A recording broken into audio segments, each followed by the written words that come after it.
Good afternoon, everybody, and welcome. We're just delighted that you're here with us this afternoon. I'm Susan Collins, Provost and Professor of Public Policy and Economics, and really looking forward to what I know will be a fascinating time together this afternoon. So, as you know, we're gathered here for the Distinguished University Professorship Lectures by three of our faculty colleagues. And occasions like this really have a special meaning for the Academy, and I do have to comment on the delight for me personally, I know many of you as well, being able to do this with some of us gathered here in person. I know that many are watching virtually, and you're of course very welcome here as well. So taking the time out to just reaffirm our commitment to the importance of ideas and the life of the mind, which for so many of us has what has really compelled us into academia and kept us engaged in so many different ways.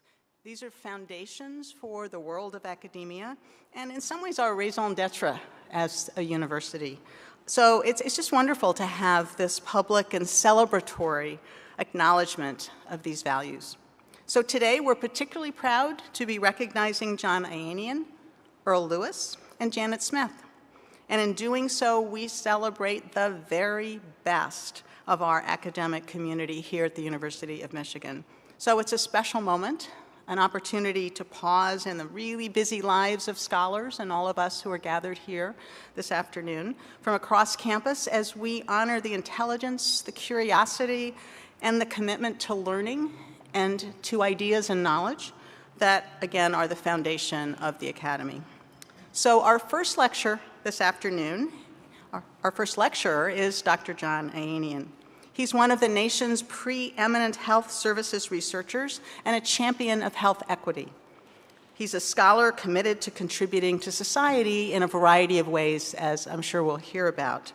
Among his other pioneering discoveries, Dr. Ahanian has revealed gender differences in the treatment of heart disease and racial disparities in access to kidney transplants. Dedicated to improving access to health care, he's currently evaluating the effects of the state of Michigan's expansion of Medicaid to low-income individuals. A prolific author, award-winning teacher, Dr. Ahanian also provides thoughtful leadership to our Precision Health Initiative and to the national medical research community more broadly. His colleagues recognize his contributions with numerous awards and honors, including elections to the American Society of Clinical Investigation, the Association of American Physicians, and the National Academy of Medicine. So the university is particularly proud to recognize Dr. Ahanian's impactful research, excellent teaching, and service to society by naming him the Alice D. Hamilton Distinguished University Professor of Medicine and Healthcare Policy. And so it is just a pleasure to invite him to present his lecture. John?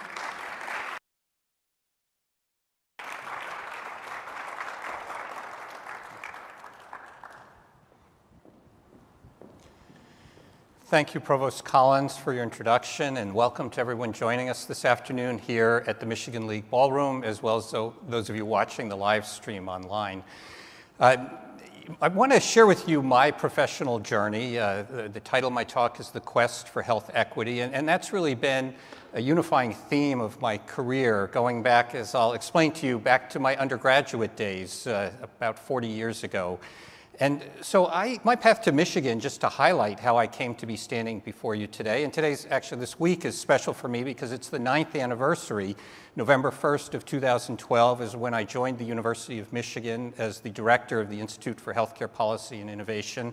And it's been a great 9 years for my wife Ann and me here in Ann Arbor, and our kids who are around the country love to visit Ann Arbor. So it's really been great for me professionally and for us as a family. So I'm the grandson of Armenian genocide survivors and grandson and great-grandson of Polish immigrants who came to this country in the early 20th century. I was born in Pennsylvania, grew up in New Jersey, attending public schools, and from there went on to Duke, where I was a pre-med, before going on to medical school, but also a major in history and political science. And that undergraduate experience, if there are any undergraduates with us today, either in person or online, I really want to share how important it was for me and how it really set me on the path that I've been on over my time since college. From Duke, I went on to Harvard to complete my MD degree and Master of Public Policy. I completed my residency in internal medicine at Brigham and Women's Hospital and a postdoctoral research fellowship at the Harvard School of Public Health. And then I served on faculty at Harvard for about 21 years before being recruited here to the University of Michigan in 2012 as the first director of the Institute for Healthcare Policy and Innovation. So those of you who've lived or grown up in Boston and Cambridge may recognize that when you spend a good chunk of your life in that part of the world, this is how the world looks to you. And so for me, spending so many years from medical school forward in Boston, Springfield was about as far as I knew, Springfield, Massachusetts as the Midwest, and the rest was sort of a mystery before the opportunity arose to come here to the University of Michigan.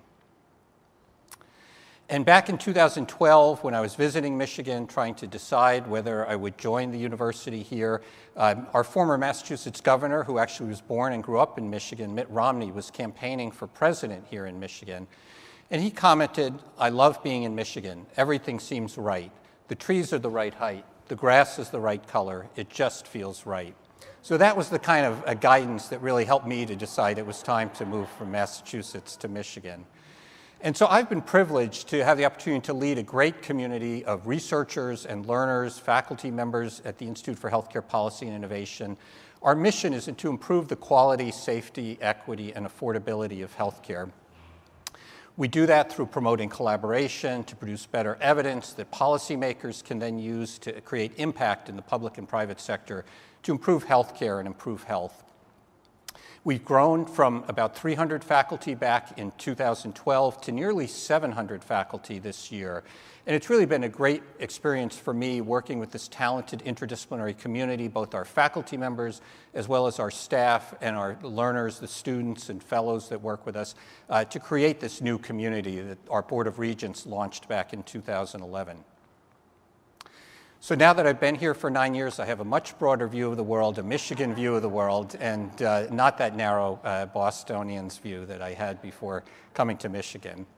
I do want to say a few words about Alice Hamilton. I think one of the great features of these distinguished university professorships is that we're able to honor an alum or retired faculty member from the University of Michigan who's had a special impact in our field. And for me, after consulting with my colleague Joel Howell, who's a physician and a medical historian, on some of the luminaries in the history of the University of Michigan, I really settled on honoring Alice Hamilton with the naming of my professorship.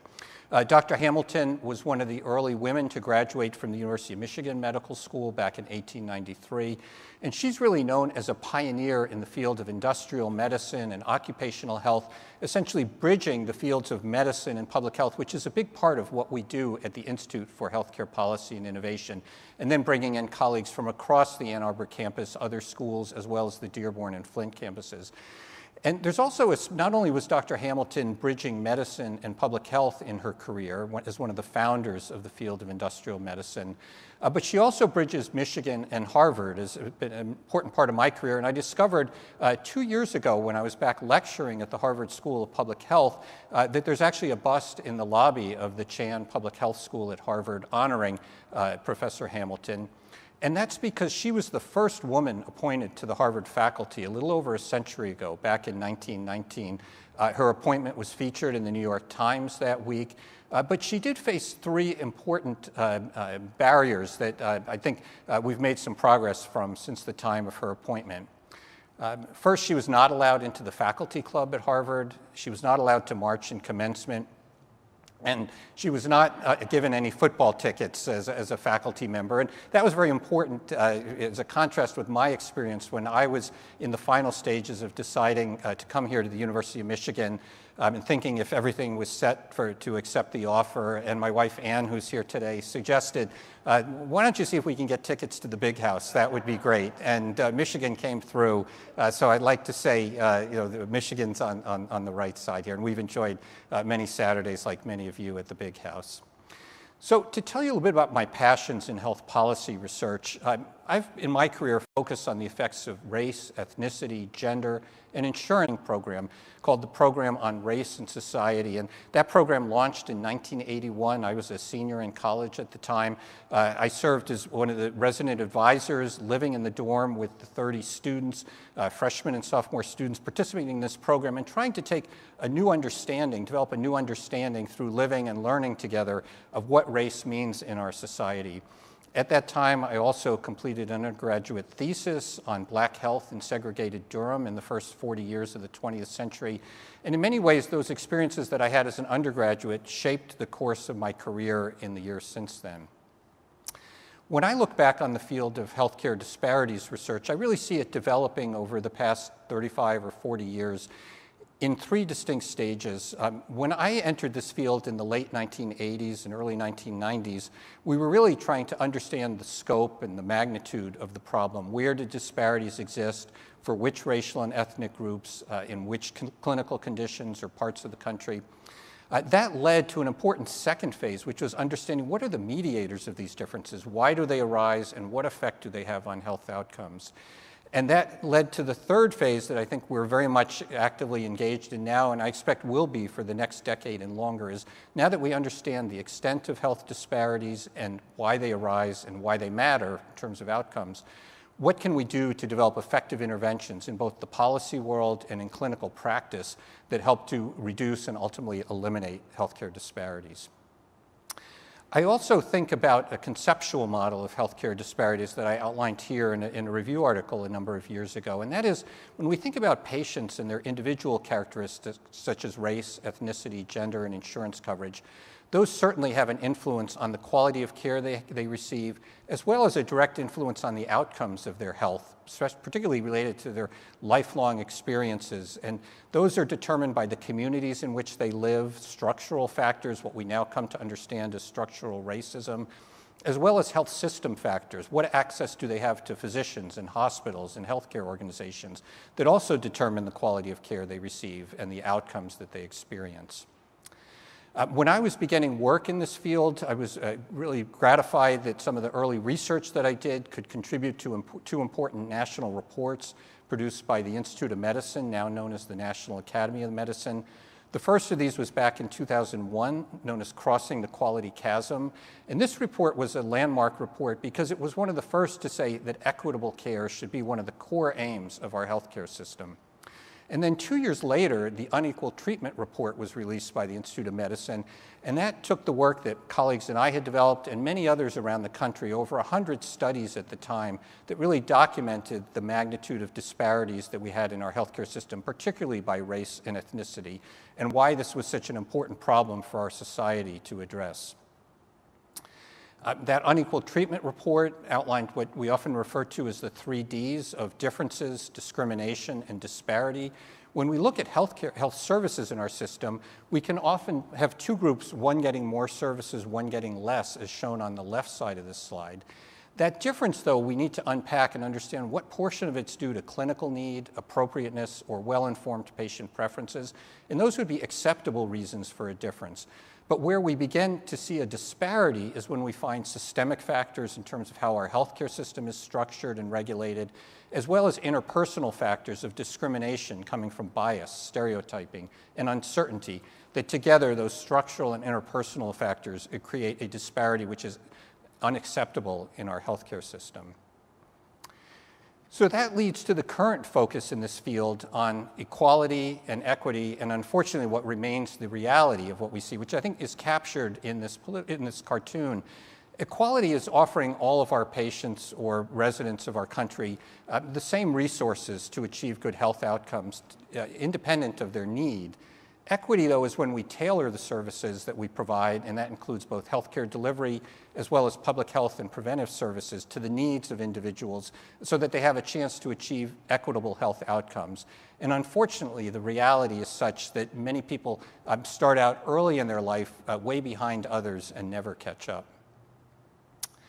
An example of some of the research that colleagues and I have done focused on racial disparities in healthcare is this study that we published over 20 years ago, with a multi-regional cohort of patients newly diagnosed with end-stage kidney disease, so needing either long-term dialysis or access to a kidney transplant, with the understanding that a kidney transplant improves both quality of life and survival relative to going on dialysis.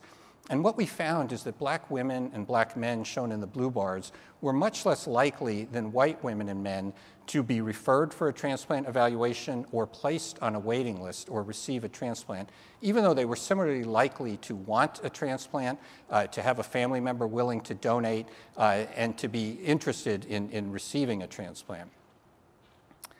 So it was around that time, around the turn of the century, when research like this study really helped to bring the public attention to healthcare disparities that we've only seen accelerate in the past 20 years. It's when we started to see political cartoons like this. Doc, tell me what's wrong with me. Well, you're not a white male, and having that be an unacceptable explanation for differences. More recently, colleagues and I have been focusing on more primary care services. How do they differ in terms of health disparities? And this is a study we published about 7 years ago showing national and regional trends in control of blood pressure, glucose or blood sugar, and cholesterol for patients with hypertension, diabetes, or heart disease. And what we see here from 2006 to 2011 on the far left of this slide is that there were some substantial disparities, a higher rate of control of these important outcomes for white Medicare patients in health maintenance organizations relative to black patients in those same organizations. But if you look at the far right-hand side of this slide, over time from 2006 to 2011 in the West, Medicare enrollees, black or white, received the highest quality of care in the whole country, and the disparity, which is present everywhere else in the country, was eliminated. So it suggests that these are not intractable problems, that with good attention to improving systems of care and access to effective services, we can both raise the level of quality for all and eliminate disparities. In the past decade, there's been much more of a focus of moving beyond individual characteristics of patients and thinking from an intersectional standpoint, how do the multifaceted characteristics of individuals come together to influence the care that they receive and the health outcomes that they experience? So a big part of my career has been working in interdisciplinary teams with colleagues such as David Williams, a world-renowned social scientist and expert on health equity and discrimination, who I had the opportunity to collaborate on research related to lung cancer. This was a conceptual article we published trying to bring that view of intersectionality forward to the healthcare research community, so they had a more rich and integrated approach to studying health disparities. And beyond writing and communicating with our research colleagues, I've also in more recent years tried to communicate the implications of this work to leaders in government and business and in the healthcare delivery system. And this was a commentary I wrote several years ago for the Harvard Business Review, talking about the business case for eliminating racial disparities in healthcare and encouraging those leaders in government, business, and healthcare to address these disparities as an ethical and an economic imperative. In the last portion of my talk, I'd just like to highlight one other area where I've spent much of my focus as a researcher, teacher, and policy researcher, and that is the role of insurance coverage in terms of influencing the care that people receive and the outcomes they experience in our healthcare system. And that's captured in this political cartoon from the New Yorker. Prior to the Affordable Care Act, the lack of health insurance was too often a diagnosis of exclusion, preventing people from getting the care that they needed. An example of that is what we saw in a study using the health and retirement study based here at the University of Michigan going back to 1992. And we followed what happened to adults in middle age, so adults in their 50s and early 60s, in terms of their mortality over an 8-year period. And as shown in the highest blue bar on this graph, those adults who were uninsured in their 50s or early 60s and had diabetes, hypertension, or heart disease had the very highest mortality rates in our country, much higher than those with insurance, about 19% versus 12.5%, and much higher than adults without those conditions. So that's really the high-risk group that we focus on, adults with chronic conditions and particularly low incomes who lack insurance. Based on that work and other work that I've done over the course of my career, I've had the opportunity to serve for a lengthy period on an important committee at the National Institute of Medicine on the consequences of uninsurance. This was a committee actually chaired by our colleague Mary Sue Coleman, who was president of the University of Michigan at the time. And over the period from 2001 to 2009, we produced a series of 7 reports, 3 of which are shown here, and really brought together all the evidence from across the country on why health insurance mattered and why gaining coverage could make a difference in improving health.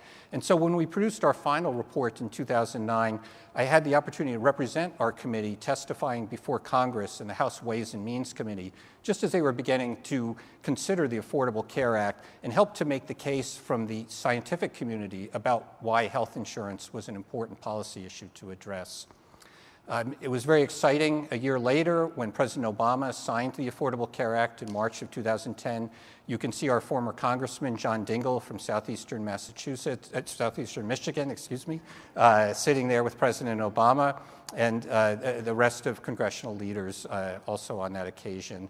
3.5 years later, Michigan, with bipartisan support, it chose to expand Medicaid in what became known as the Healthy Michigan Plan, one of the important features of the Affordable Care Act, in which states had the opportunity to make that decision. And that was right around the same time when my wife Ann and I moved here to Ann Arbor. And so one of the very first articles that I published after becoming a faculty member here at Michigan was to write for the medical community about Michigan's approach to Medicaid expansion and reform. And why was it that we were one of the first Republican-led states with a Republican governor and legislature at the time to choose to expand Medicaid? And what's been very satisfying for me over the past 7 years through our Institute for Healthcare Policy and Innovation is that we've been able to bring together a multidisciplinary team of 15 faculty from 5 of the university schools and colleges to evaluate the impact the Healthy Michigan Plan has had on our state's residents. We've done this in partnership with our state Department of Health and Human Services, as well as the Centers for Medicare and Medicaid Services at the federal level. And this multidisciplinary team evaluation, what we found in a series of over 24 scientific articles and reports that we've produced for the government is that coverage and access improved substantially for about 1 million low-income adults in the state, about 10% of the population. Financial outcomes improved for enrollees in the Medicaid program, as well as the hospitals serving them and the state budget as well and the state economy. And finally, that we're achieving better health and an improved ability to work for many of the enrollees, well over half of the enrollees within the Healthy Michigan Plan, especially those with chronic conditions, tell us their health has improved because of the improved care they've received. Our work was featured a couple years ago at the beginning of the most recent presidential campaign when the Washington Post was looking at the impact of the Affordable Care Act, and their lead healthcare reporter came here to Michigan and found that the work that our team was producing at the University of Michigan really served as a model for the rest of the country, understanding why the Affordable Care Act and Medicaid expansion matters. I've also, at the time that the Affordable Care Act was launched, wrote a book chapter about healthcare disparities at the crossroads of healthcare reform, where I made the case with Dr. Richard Allen Williams, the founding president of the Association of Black Cardiologists, that we need insurance and high-quality care for all. We need a diverse healthcare workforce delivering patient-centered care, accurate data to monitor disparities, and measurable goals and actions to achieve health equity. And that's really been part of our mission here at the Institute for Healthcare Policy and Innovation and with colleagues around the country over the past decade. I also wanted to say, what have I been doing during the pandemic? One new opportunity I've had that's been very satisfying is to lead the launch of JAMA Health Forum as a new peer-reviewed journal as part of the JAMA network. This is an open access journal focused on national and global health policy, and I've really had a great experience working with great colleagues around the country as the editor-in-chief of this new journal that launched in May. And earlier this year, I had the opportunity to think, what are the important health policy questions we're facing over the next decade for an editorial in JAMA, and at the outset of the Biden administration and the change of Congress. And I outlined 4 important questions for policymakers and researchers. First, how will we continue to cover more of the uninsured? How will we help those who remain underinsured to afford their care better? How can we limit healthcare spending in a way that's affordable for our nation as a whole? And very importantly, how can we achieve racial, ethnic, and socioeconomic equity? So in closing, as much fun as I've had in my professional life, have even more fun with my family. As my wise aunt once said, the family life is the good life. And I'm shown here in the lower left with my family, my mom, dad, brother Mark, and sister Susan, who I grew up with, and on the right with my wife Ann and our children, Katie, Matt, and Caroline. And just a photo there from our last family trip before the pandemic, and we're hoping for calmer waters ahead. So thank you very much.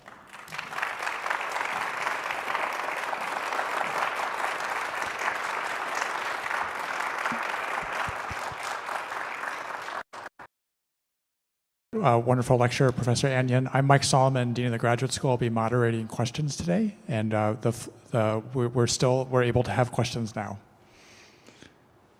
And while you're thinking of them, I'm happy to start off with one, which is, thanks for coming down. Sure. That was it. That impactful plot you showed where there were different geographic regions, the West in particular, that had been able to kind of resolve the disparity. Can you talk a little bit about what it was about that if anything is understood about how that geographical region was able to do that? Because it seems to relate to some of your last things about how we're going to do this nationally. Yeah, that's a very important question, Mike. And what we have is a very fragmented healthcare system. And when care is fragmented and patients are on their own required to go through multiple steps to get the best possible care, what we find is that small disparities, each step along that path, lead to large disparities overall. In the West, what we've seen in some of the health maintenance organizations there is that they've taken a more organized approach and a more coordinated approach to delivering services, particularly for people with common chronic conditions like diabetes and high blood pressure, where we know we've got effective screening services, we've got effective medications to lower their blood pressure and their blood sugar. And if we deliver those services well and help people to lead healthy lifestyles, we reduce their risks of heart attacks, strokes, and ultimately mortality. What we found, and there was actually a literature around the time of our study being published, was that some of those healthcare organizations on the West Coast were taking that more organized approach. They were developing registries to keep track of their patients with diabetes or high blood pressure. They were making medications more affordable for their patients. And they're reaching out to their patients if they found that they missed an appointment or their condition was not in good control. They were working with them in a more collaborative and proactive way. Oftentimes, too often, we rely on patients to come to us when they need help, and we don't always reach out to them and really to help them in the community and in the way that best suits them. So I think that's part of why we see the West doing better in terms of everyone's quality of care, but also eliminating the racial disparities we see elsewhere. I can see how it's a set of small steps all integrated together that has the outcome. Thank you. Yes, and I think, we have microphones that will come around to you. Thank you. Question from the audience. Yeah, that was a great talk, John. Really fascinating. I wonder, I'm sure you guys have looked at this, but can you say something about when you look at racial disparities, what portion of that is explained by social, economic inequality, and what component from other factors? Have you been able to get down to that level of granularity? Thanks for the question, David. And that it varies by the condition and the type of service. Sometimes we can explain up to a third or a half of a disparity, say by race or ethnicity, is related to differences in socioeconomic factors like income or education, or sometimes wealth is very important in health outcomes. But when we say that explains the disparity by race or ethnicity, it doesn't excuse it. We still have to look at the totality of the disparity and understand both that there's much else that seems to be related to discrimination or bias or structural factors. And also, we can't ignore the socioeconomic component, that we have to try to move from equality to equity and give people what they need based on kind of what they're experiencing in their lives and over the life course. Because what we also find is that much of the disparities that people experience in midlife or older adulthood can be determined by what happens to them early in life and their family environment, and if they have opportunities for good education and good jobs and good housing. So that's why the social determinants of health, like those issues of education and housing, have become such an important part of this field over the past decade. Thank you. And the last question. Yes, please.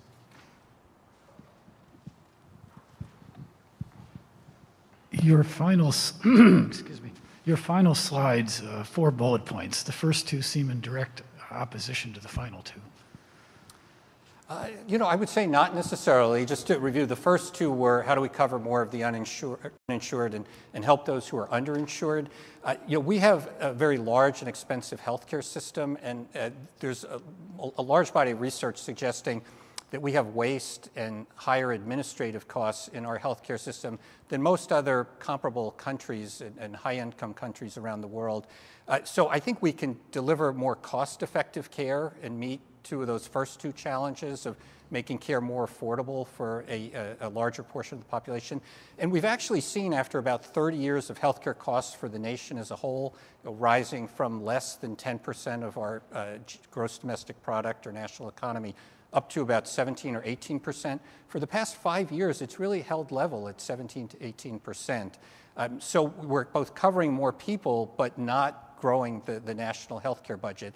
And then finally, the 4th point was about eliminating disparities and advancing health equity. Actually, that's an area where spending more effectively can actually achieve better health outcomes, so that we're not treating people for complications like kidney failure or heart attacks and stroke, because they could have been prevented earlier in life with more effective care that was fairly distributed. Great, that was a good discussion. Let's take another moment to thank our distinguished university professor, John Ahanian. Congratulations.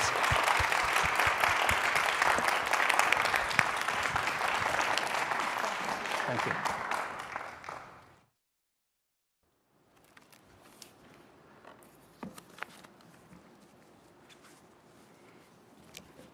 John, Dr. Ahanian, thank you so much. That was really wonderful, and thanks as well for the impactful work that you are doing. Now it is my great pleasure to introduce our next distinguished university professor, Dr. Earl Lewis, a social historian who brings the depth and breadth of his scholarly expertise to challenges facing society. Professor Lewis is the founding director of the university's Center for Social Solutions. Throughout his career, he has explored the complex ways in which African Americans have defined their place in American society, politics, and culture. His work offers novel ways to think about community studies and innovative methods for studying social history. An engaging teacher and a dedicated mentor, Professor Lewis has served on or chaired 43 dissertation committees.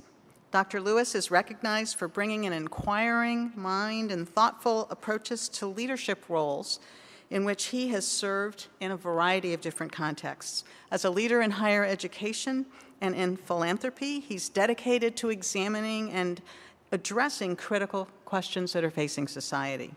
So the university is extremely pleased to honor Professor Lewis by naming him the Thomas C. Holt Distinguished University Professor of History, African American and African Studies and Public Policy. And so it is my pleasure now to invite him to join us and present his lecture. Welcome.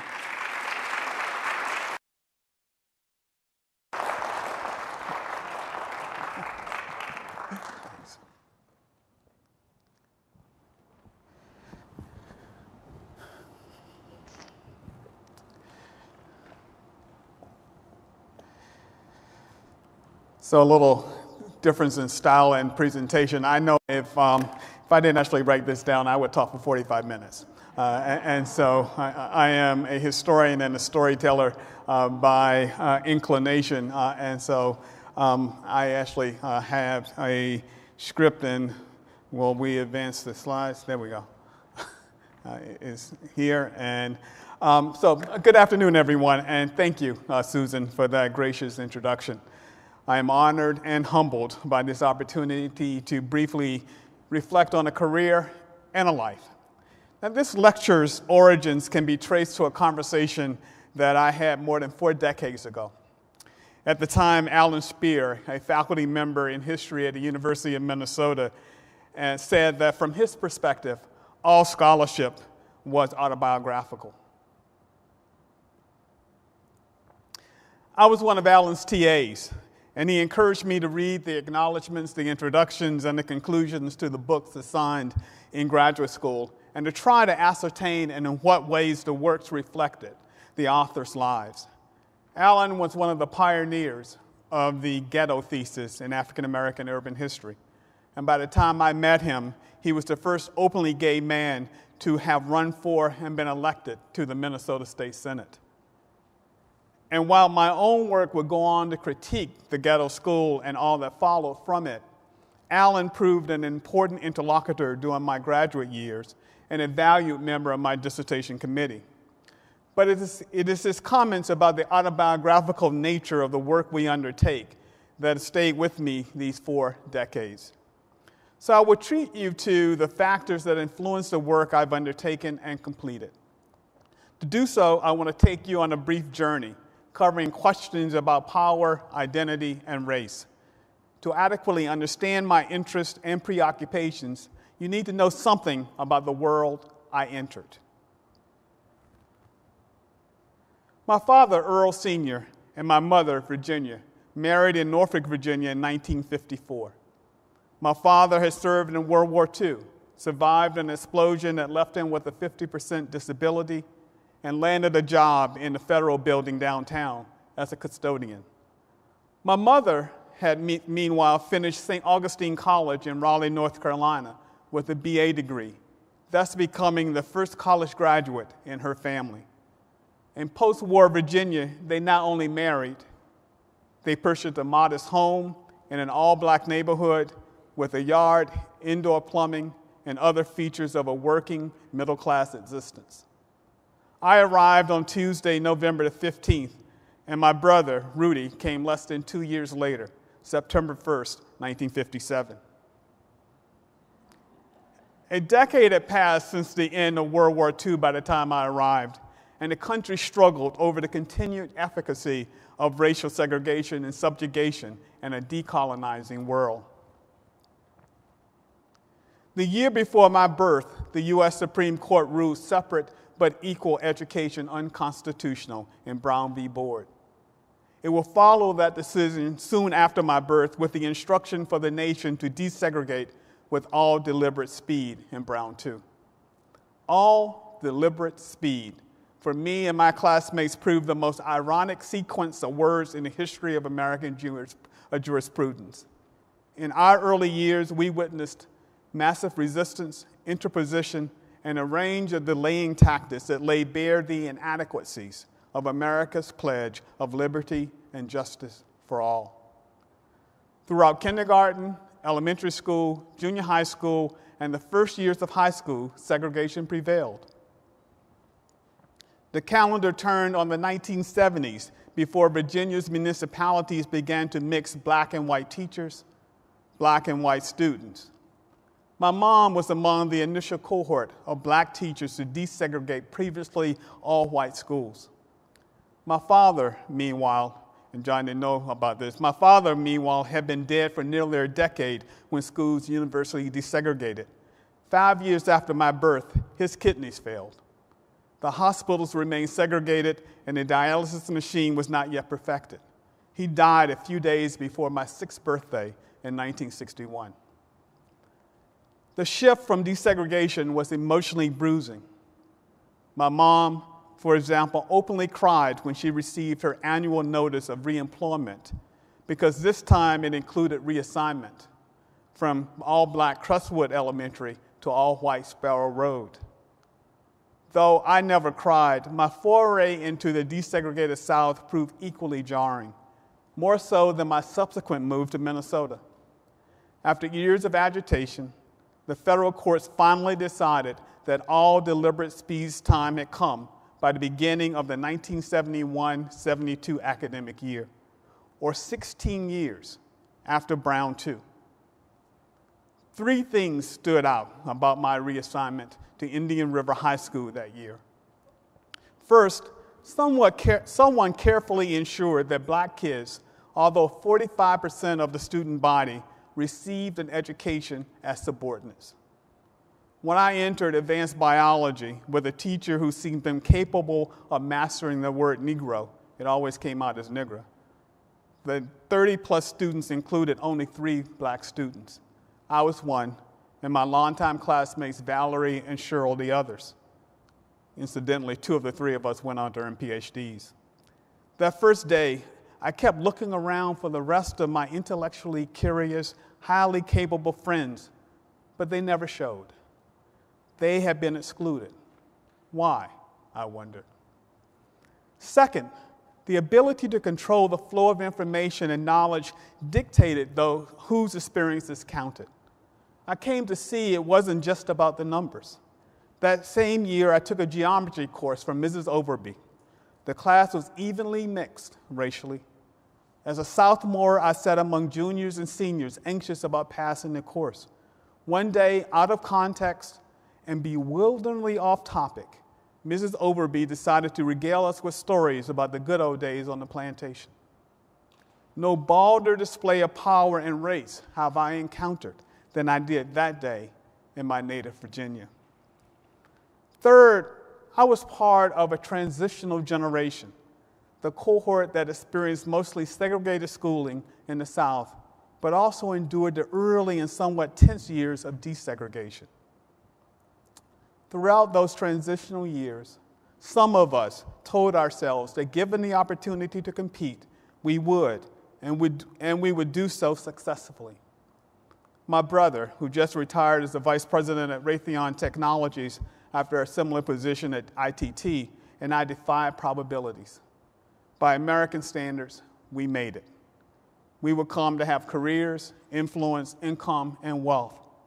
Few of my friends can claim the same for themselves and their siblings. Upon reflection, the 1970s opened us to new worlds, new friendships, a confrontation with the ideology of difference, and the idea that knowledge production was about power and power relationships. This perspective has guided me for more than 4 decades. Those formative years shaped us all. I left Tidewater, Virginia, and headed to western Minnesota in 1974 at Concordia College. There, I learned anew what it meant to seek out that difference. As previously mentioned, shaped by my childhood in Virginia, 3 questions or lines of inquiry have framed my interest and the ways in which I have attempted to understand the American experience: power, identity, and race. To understand how, I will pull out examples from 3 of my publications. My first book, In Their Own Interest, an article that soon followed, To Turn as on a Pivot, and a later book, Love on Trial. As I worked on my first book about Black migration and community settlement in Norfolk, Virginia, the theme of congregation emerged. Congregation in Norfolk stemmed from the impulse to come together in numbers to alter the valences of power. But context layers each individual moment with important interpretive meanings. At Concordia College, my alma mater, segregation was never the issue. Yet inclusion was, so we black students congregated. In the segregated South, state-sanctioned separation was the issue. And I would write in Their Own Interest, and I'm quoting here, it's a long quote, so bear with me. The interweaving of self and community enabled residents to transform the language of segregation. The presence of segregation attested to blacks' limited power. By the same token, it endowed all whites, regardless of class, with tremendous power. Because of this, few whites noticed that segregation also vested blacks with the power to redefine aspects of their own existence. On public conveyances, in downtown shops, at voting booths, and in innumerable other ways, segregation cast blacks as second-class citizens. But at other times and in critical ways, blacks lived within reach but beyond the world of white control. At home, they chose the people with whom they would interact, and in most cases, they interacted with their own. Here, the operative word is congregation. Afro-Americans who lived in communities as diverse as Chicago, Norfolk, and Buxton, Iowa, congregated, sometimes along class lines, but always together. In the Southern context, congregation was important because it symbolized an act of free will, where segregation represented the imposition of another's will. Slyly and modestly, blacks in Norfolk substituted the one for the other in daily dealings, adroitly inverting the language of oppression. They discovered, however, that congregation in a Jim Crow environment produced more space than power. They used this space to gather their cultural bearings, to mold the urban environment, the urban setting, end of quote. In their own interest amounted to my attempt to recenter the urban African-American historiography by shifting the lens of analysis to the urban South and to an examination of the interplay between events at work and at home. The 1991 publication stemmed from a dissertation completed at the end of 1984 and followed a 5-year stint as a faculty member at the University of California at Berkeley. I came to Michigan the first time in 1989.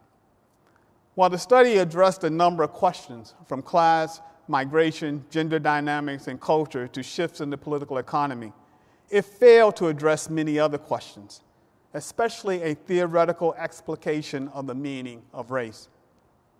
By the end of the 1990s, more and more scholars would write about race as a social and historical construct. But before tackling race, I picked up the question of identity. That's not to say I was unaware of race as a complicated variable in any social analysis.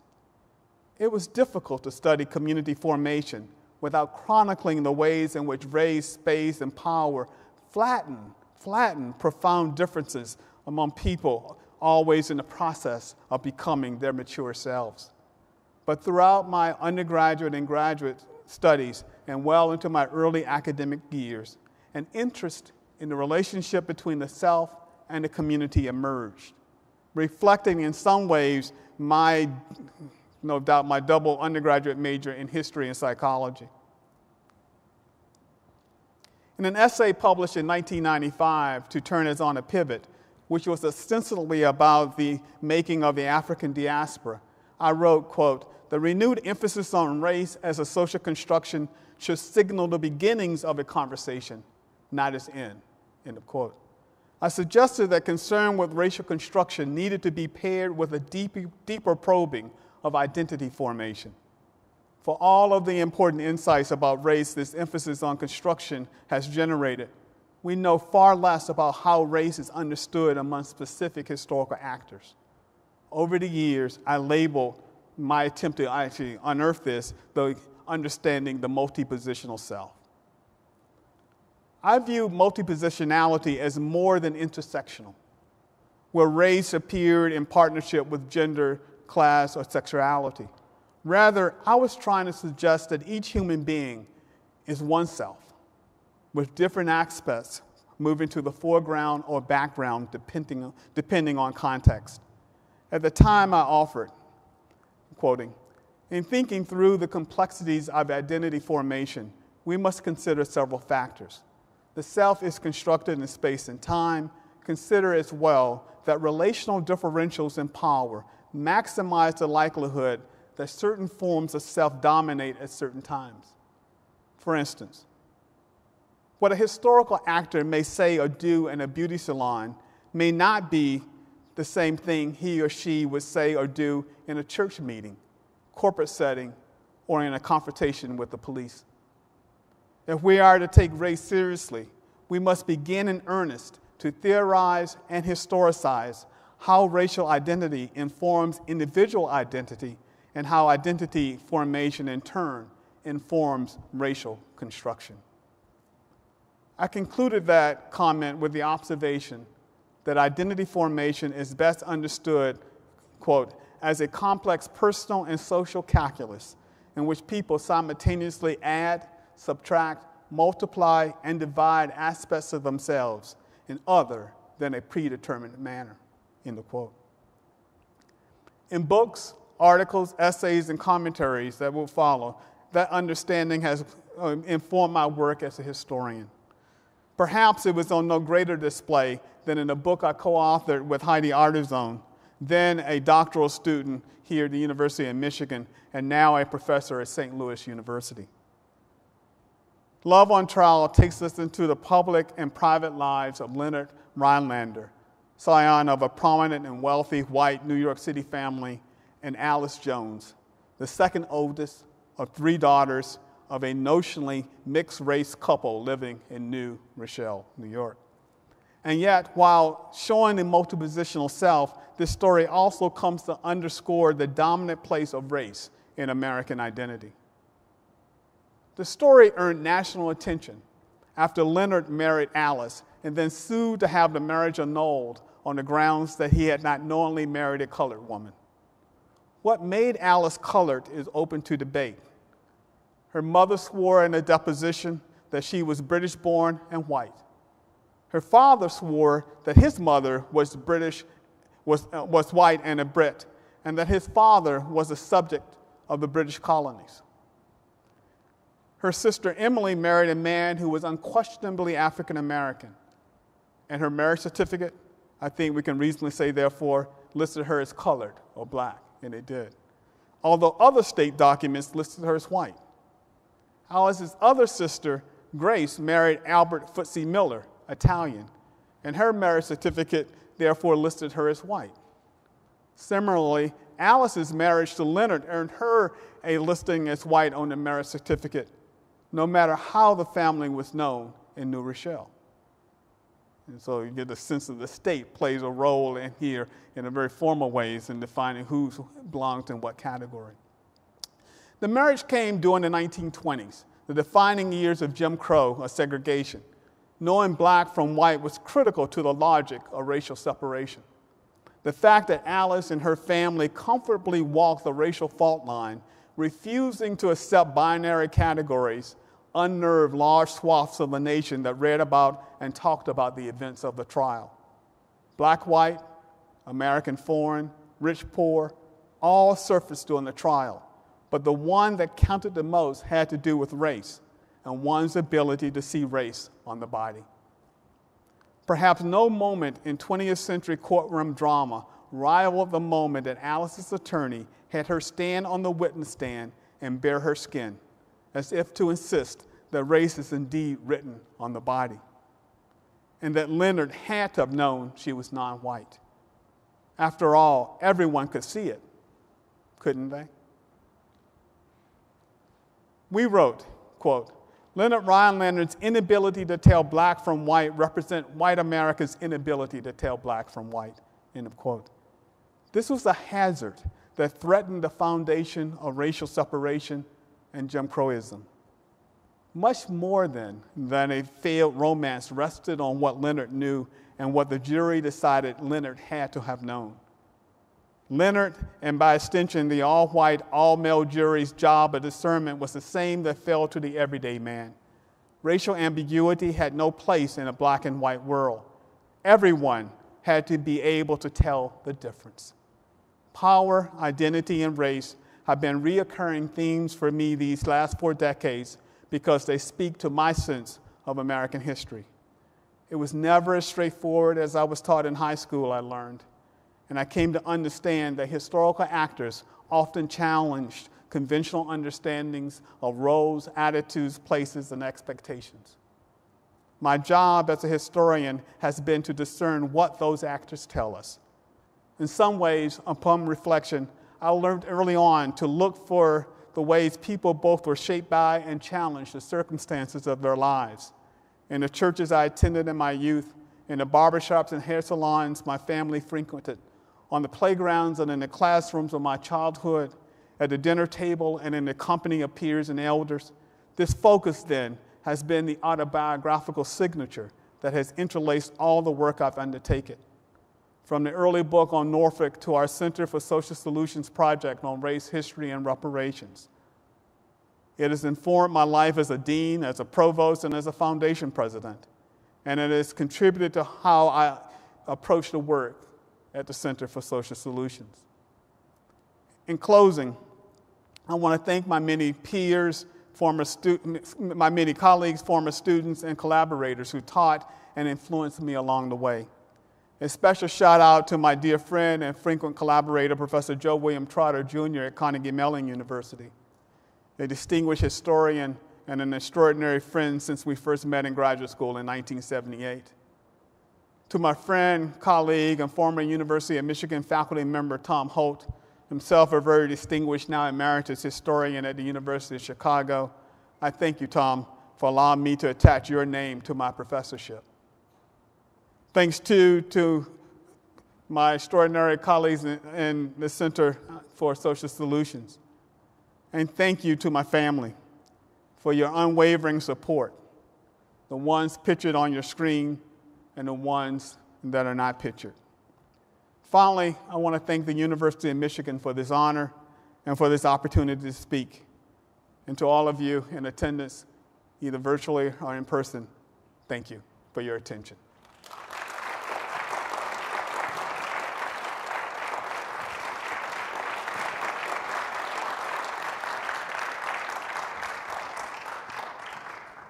Thank you very much, Professor Lewis, for your lecture.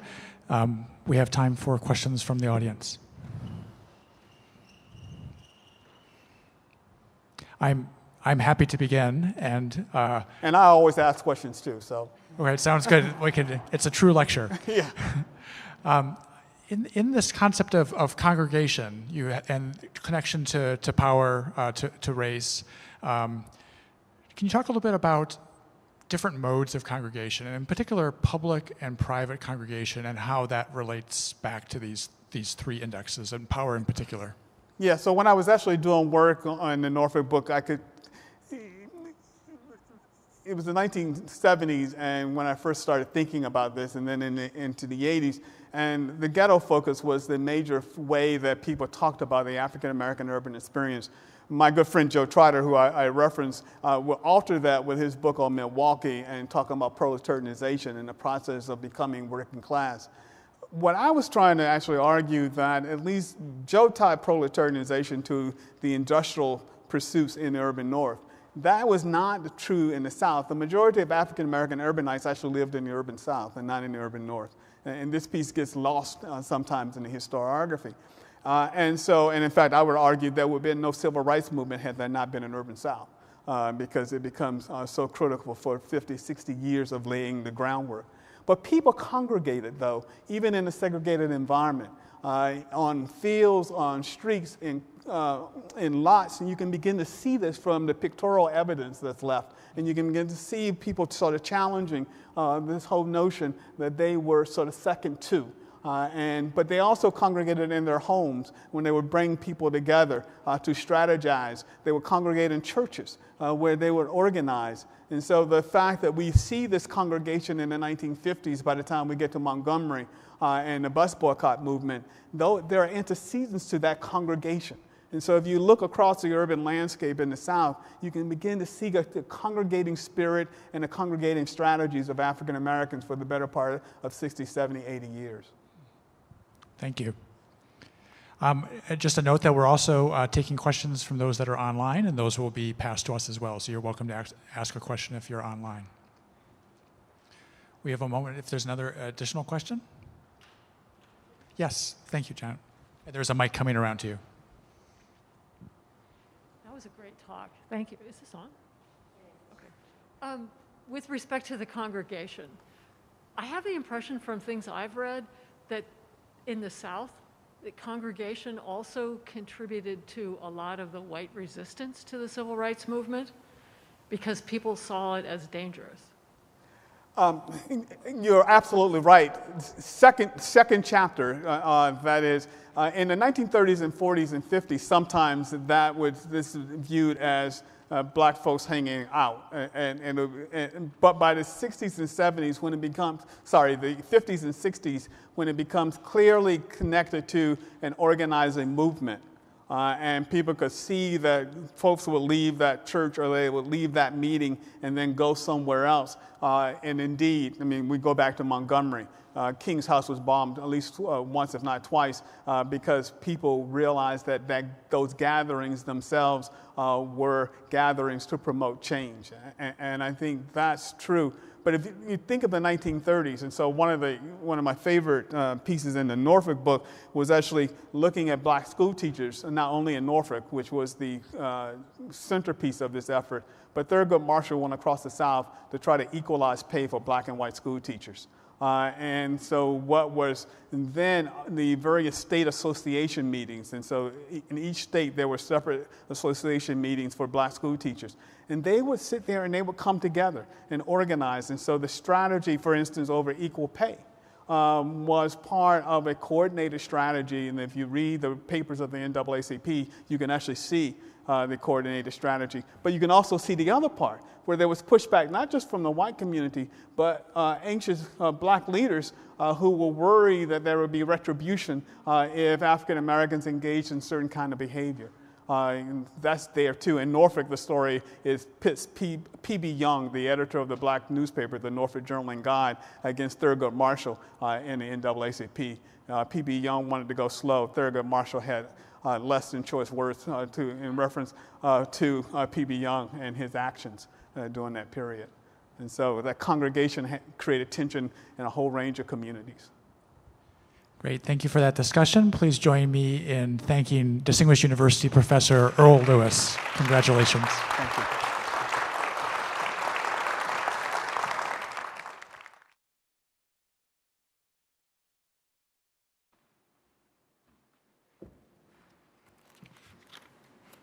And my thanks as well to Professor Lewis. Earl, thank you, that was wonderful.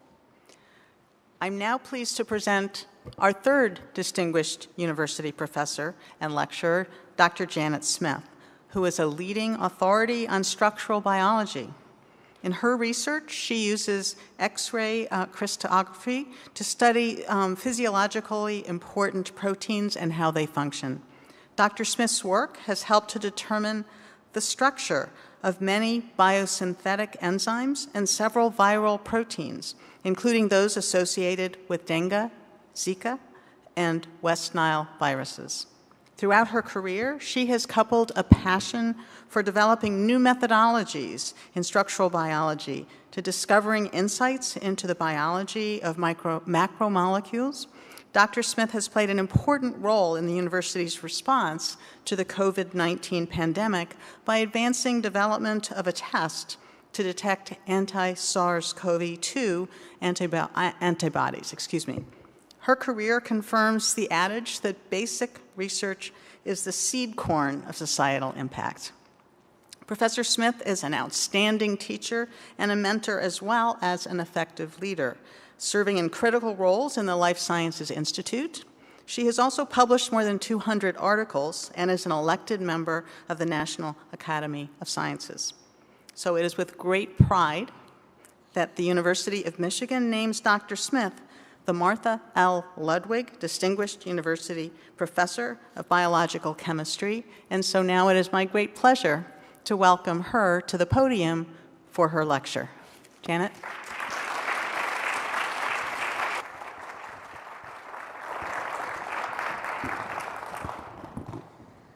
Thank you, Provost Collins. And this will be completely different because I know what I want to say, but it's not written out. Thank you, the University of Michigan. This is a huge honor. And I also want to thank the colleagues, whoever they are, who nominated me. I don't know, but it's wonderful. So I thought what I would like to do is tell the story, as we heard from John and Earl, of how my life took me to where I am now. And it was an interesting path. Like John, I was born in Pennsylvania. I grew up there and was educated there until I went to graduate school. I think my path to scholarship started because I love to read. And Education was really important in my family, and so we were encouraged to read, and it was the one thing I could indulge in where I would not be interrupted and told to do something like wash the dishes or take out the trash. It's very encouraged. And I also have the luxury of being the first person in my family to be educated beyond high school. So, and the reason that's a luxury is that there weren't any role models. I was just supposed to go out and get educated and figure it out. So, and find a path that worked for me. And that was wonderful because I didn't have to get out of anybody else's idea of what I should turn into. So I went off to college, and because I like to read and mainly was reading fiction, I started out in social science. But as a freshman in college, it was a little bit abstract. And I was too immature to realize that there was true scholarship there. But I had taken a science elective, as one was required to do, in chemistry, and I was fascinated because of the logic of chemistry. So I thought, that's better, let's do chemistry. So I switched to chemistry, and that all went pretty well. I wasn't sure what I was going to do with it until somewhere in my third year, I think, I had a course in biochemistry. And then all of a sudden, it was wonderful. It's like, oh, wow, this is how life works. This is just great. And so that really set me off on the path. And the path also involves a lot of little unexpected turns, things that happen. And so I'll just tell you about a few of them. So first is, oops, wait a minute. I'm not going to use that. I'm going to use that. Okay, Richard Hartline was a teacher, actually a very good biochemist who taught biochemistry in our little college, Indiana University of Pennsylvania, which is in sort of the middle of nowhere, western Pennsylvania. And he invited Emmanuel Margoliouth, who's a very distinguished biochemist at Northwestern at the time, to come and give a talk. This now seems amazing to me that a little college would have such a distinguished lecturer. I think it was the first scientific seminar of my life. And it was exciting because Margoliouth had worked with Walter Fitch and worked out there were not very many amino acid sequences of proteins known at the time. And they had figured out that you could make a phylogeny of proteins based on amino acid sequence that matched what we knew from biology of actually looking at the organisms. And then, not long after that, there was a crystal structure of, Margoliouth studied a small protein called cytochrome C, and there was a crystal structure of cytochrome C. And all of a sudden, the amino acids in the sequence that were conserved among all organisms actually ended up in the same place in 3D. And it was like a light bulb going off. It was a huge light bulb for the scientific community. And it was a huge light bulb for me, although, I was late to the party. But I was absolutely fascinated. And I loved the protein idea. And I really wanted to understand structure. So that was sort of very important in me deciding to go to graduate school and study biochemistry. So I went to the University of Wisconsin and did my PhD with or Matthias Sunderlingam, or Sunda as we called him. I pulled this picture out because it's how I remember him looking. I think it was more or less the time I was in grad school.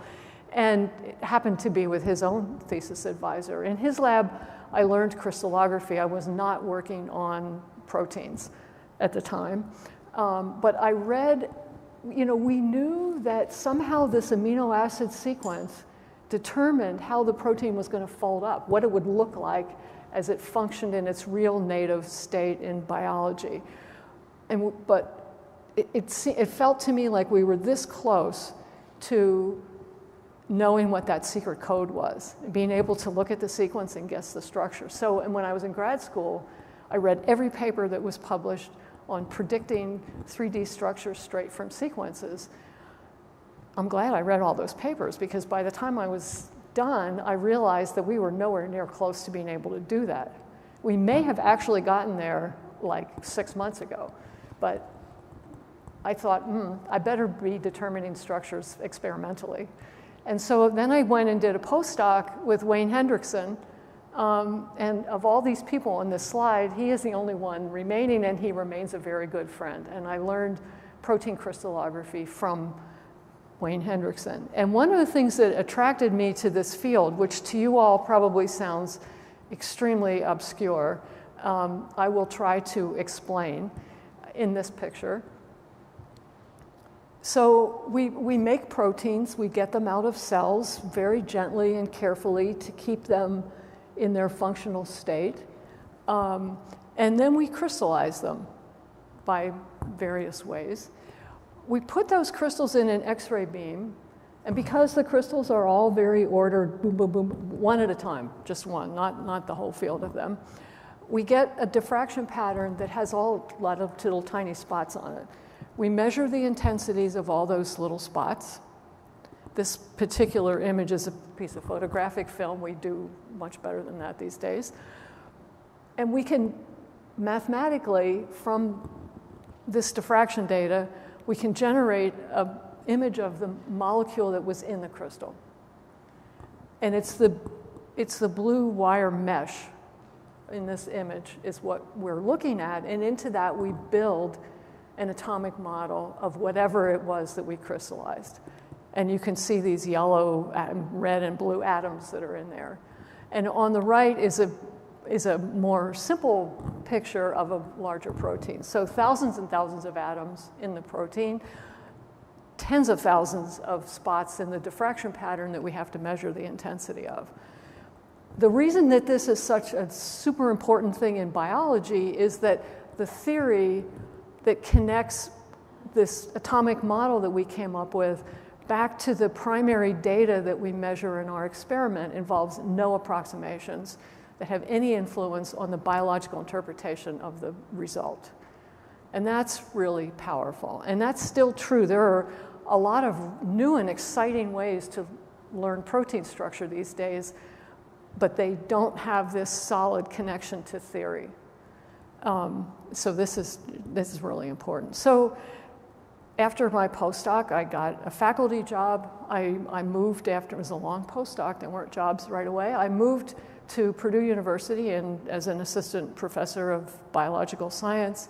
And the first, one of the very first things, the structure that got me tenure, was this one, and this is an enzyme. It's a protein structure. To get back to Emmanuel Margoliouth, all the red little squiggles in there are the amino acids that are absolutely invariant in this enzyme from all organisms that we've got sequences of. It catalyzes a chemical reaction which turns out to be the first step in making 2 of the building blocks of DNA, okay? But it's a 2-step reaction. The first step is just shown up here, the point of, and that takes place in here, which is shown blown up out on the right.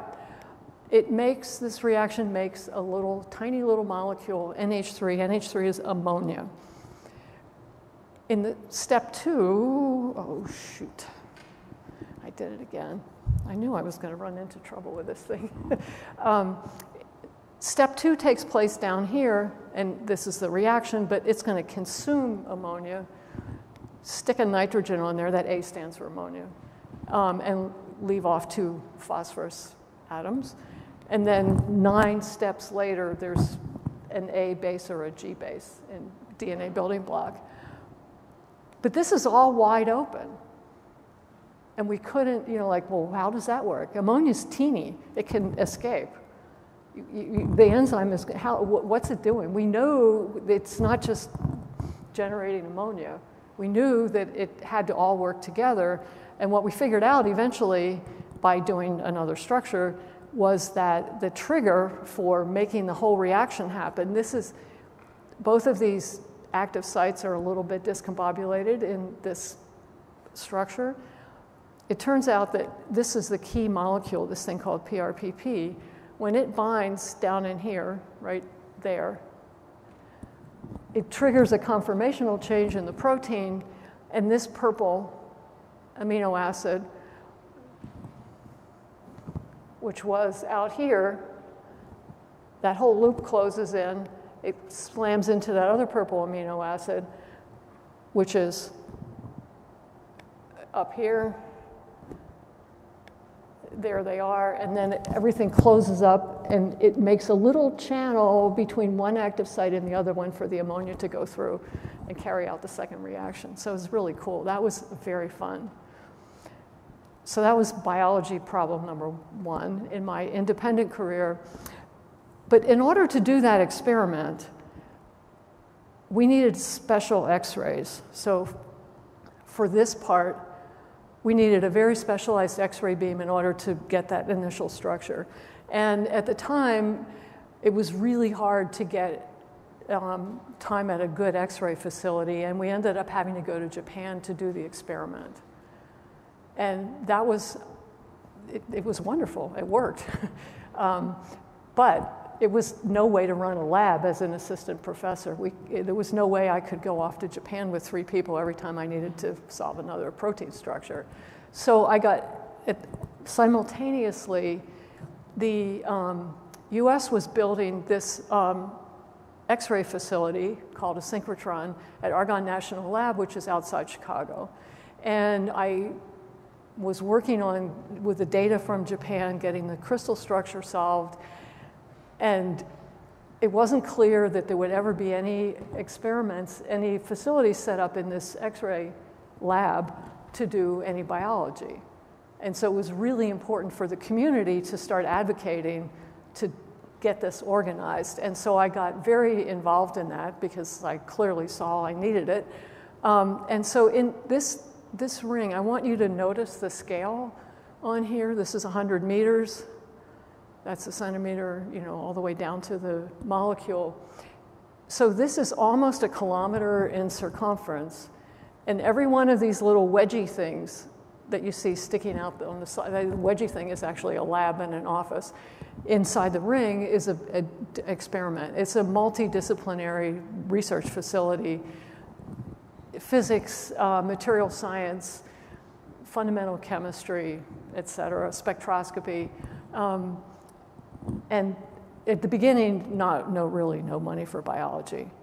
So we sort of organized a bunch of people in the community and made sure that beamlines, as they're called, were built that could do our kind of experiments and other biological experiments.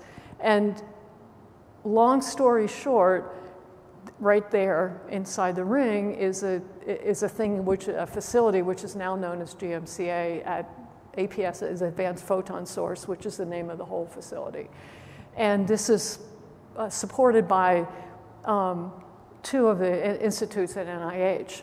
There are about 20% of the beamlines in that facility are for biology now. This is not the only one. This is the one I got involved with in the beginning, and I am still scientific director of that facility. And that's been really most of the service activity to the community that I've done in my career. I mean, other than the usual stuff all of us scientists do of, reviewing papers and serving on study sections and et cetera, as I've done a lot of work in the synchrotron community. So now I'll just tell a tiny story about a different science. I have to get to viruses. It came up, not the one you're thinking of, though. We've been working on proteins from flaviviruses, which include the most familiar, probably to all of you, is Zika, West Nile, yellow fever, and dengue. Dengue is by far the worst public health threat of all of these. And we worked on a protein in there that even now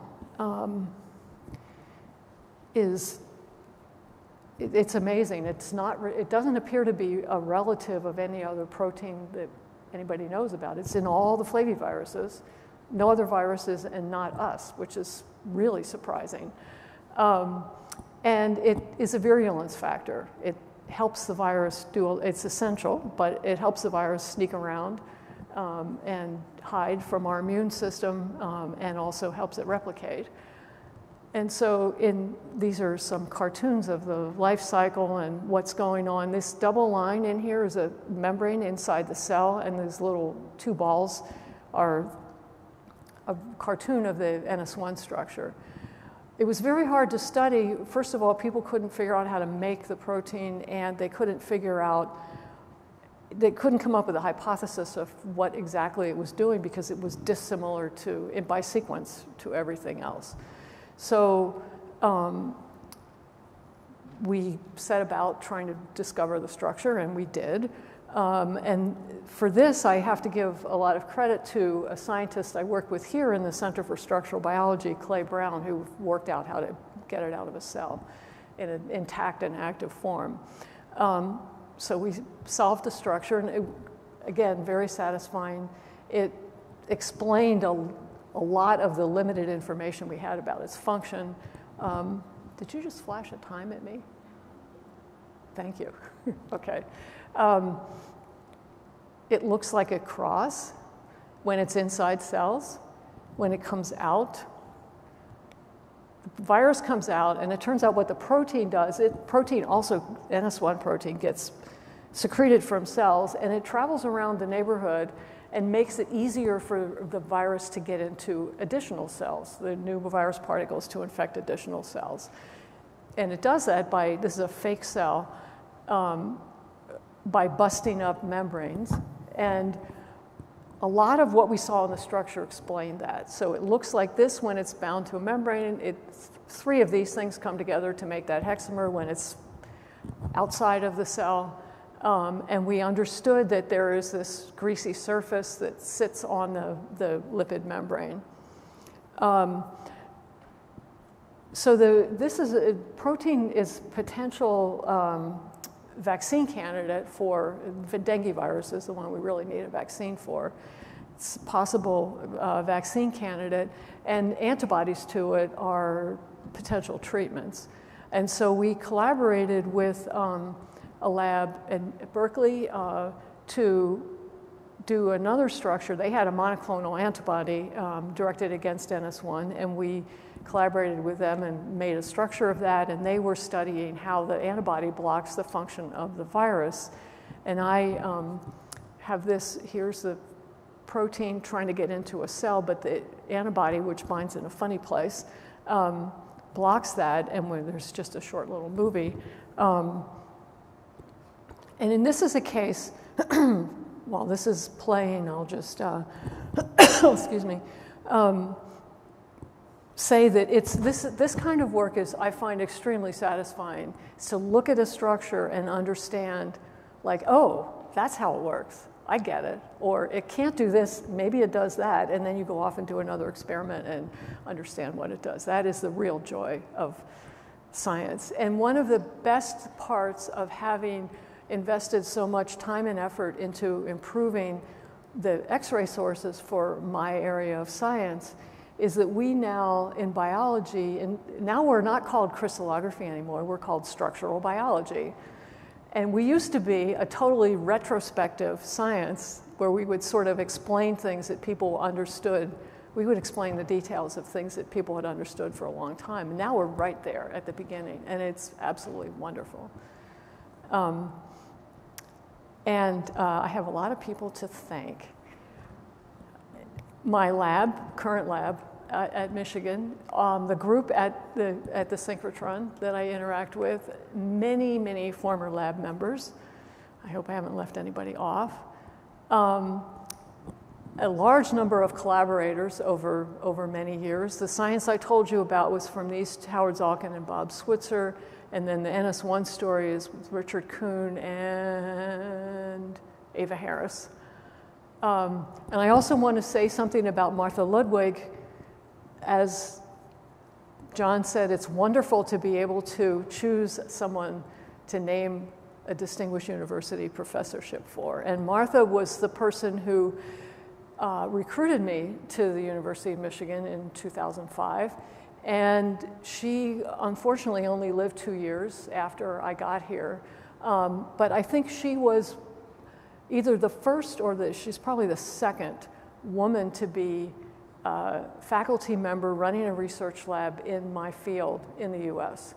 And was just a phenomenal colleague and wonderful person. Maybe some of you knew her, but it's a real honor. I am extremely proud to have her name. And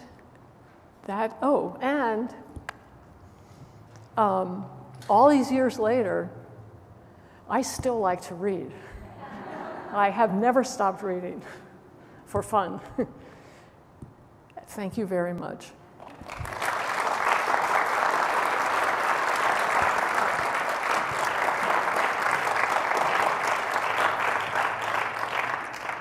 Thank you. We have time for some questions from the audience. Yes, and we'll have a mic coming to you. Would you mind using the mic so that people online can hear? Oh yeah, sure. That was a wonderful talk, Janet. Thank you. It's great. But I wonder if you might just say a few words about where AI and structure and deep mind and all this is going, and how you think that may change what you guys do. Right, so, okay. When I was a graduate student and I thought, there's no way, they're not even close. I am not going here. I'm going to do experiments and determine structures. It was all based on first principles, like what's the structure of each amino acid and what order are they in and who can be next to whom and who's happy there and who blah, blah. What got the problem solved was all the sequencing. The tons and tons and tons of DNA sequences, of course, that get translated into protein, because then you can look at correlated changes. If you have 1,000 sequences all lined up that are similar, related to one another, we know our field has demonstrated that if there's if there's significant sequence identity between two different proteins, there is zero question that they're going to have the same structure. There's absolutely there's very little in biology where we can say it is this way. And so looking at correlated changes in sequence when you have thousands in an alignment is really what solved the problem. So and it has not been solved from first principles. It's been solved from all the sequence data. So what happened recently, big splash paper, what month is this? When was that? Like 6 months ago, really recently, is that there's a research group associated with Google, and they did an artificial intelligence thing, and they've been working on this predict protein structures from sequences for a while. I mean, you may have read about it. It really was a big thing in the press. And it works. It works. There's still a lot of things to do. A lot of the details aren't quite there.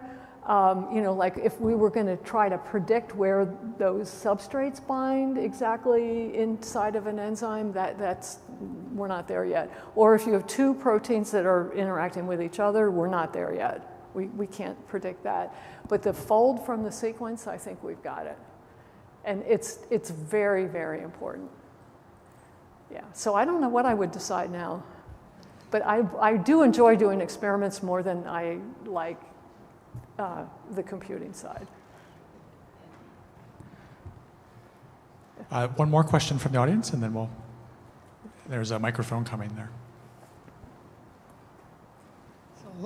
So a long time ago, when I was learning about protein crystallization, there were only a few proteins you could crystallize. Oh. So have they overcome that problem completely? Sort of, yeah. Not completely, but it's still a little bit of a, sometimes it works and sometimes it doesn't. Okay, so that problem got solved with molecular biology. That problem got solved with recombinant DNA technology so that we now can tailor the protein and we can make way more of it. A long time ago, if you wanted to, the first structures that were solved were, Kendrew and Perutz, you know, it was hemoglobin, it was blood proteins. You could get tons of it from the natural source. As long as you were trying to get things from a natural source, you could only work on really abundant proteins. And so being able to make recombinant proteins in cells, in bacteria, or in even mammalian cells means we get a lot more of it, and the more of it that's produced, the easier it is to get it really pure. Get a lot of it and make it very pure, and then it becomes easier to crystallize. So that was a huge advance that moved the field forward. You know, the combination of molecular biology, good computing, because crystallography takes it's a lot of computing, and strong X-ray beams has made a world of difference and really advanced, you know, allowed us to become structural biology. Great, thank you. Thank you for that lecture and discussion. Please join me in congratulating Distinguished University Professor Janet Smith.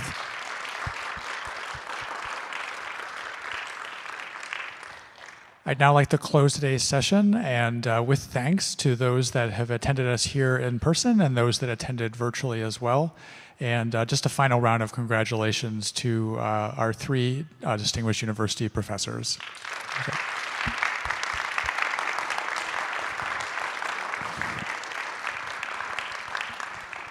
Have a good afternoon. Thank you.